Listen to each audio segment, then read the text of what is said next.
पाकिस्तानी अदाकारा हानिया आमिर के Cinderella look ने सोशल मीडिया सार्फिन के दिल जीत लिए। इस बात से यूं तो सभी वाकिफ हैं कि पाकिस्तानी अदाकारा हानिया आमिर के चाहने वाले सिर्फ पाकिस्तान तक ही महदूद नहीं बल्कि उनकी एक बहुत बड़ी तादाद उनके फैंस भारत में भी बसते हैं, क्योंकि ग्लोबल स्टार हानिया आमिर न सिर्फ पाकिस्तान बल्कि भारत में भी बेहद पसंद की जाती है और अक्सर भारतीय सोशल मीडिया सार्फिन हानिया आमिर से मिलने की ख्वाहिश का इजहार करते भी दिखते हैं। हानिया आमिर ने साल 2016 में फिल्म जाना से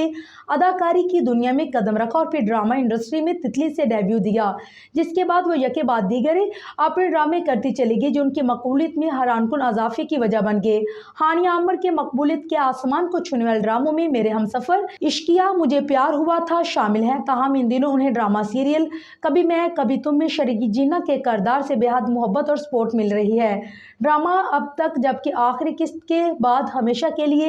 अलविदा कह जाएगा, वहीं फैंस शर्जीना और मुस्तफ़ा की हैप्पी एंडिंग की ख्वाहिश दिल में लिए इंतजार के लम्हात काट रहे हैं। ऐसे में अदाकारा इन लोगों को एंटरटेन करने के लिए सोशल मीडिया पर एक वीडियो अपलोड की है जिसमें उनका सिंड्रेला लुक फैंस को झूमने पर मजबूर कर गया। परवाज़ है जनू की अदाकारा हानिया आमिर मज़कूरा पोस्ट में नीले बॉडी कॉन ड्रेस और ग्लव्स पहने हुस्न को दो आतिशा करती नजर आ रही हैं, जबकि कैमरे के सामने एक हकीकी शहजादी की तरह पोज देकर सबकी तारीफों का महफर भी बन गई। वीडियो सोशल मीडिया पर वायरल होती ही मदाहों की जानिब से कमेंट सेक्शन में तारीफों के अनबार लग गए। एक मदाह ने लिखा है कि कभी बारबी कभी सिंड्रेला, एक और सार्फ ने लिखा है कि इतना ख्वाबनाक, एक और सार्फ का कहना था कि ऐसी कहानी होनी चाहिए जिसका नाम हो खूबसूरत हानिया, एक और सार्फ ने लिखा है कि डिज्नी हकीकत में आ गया।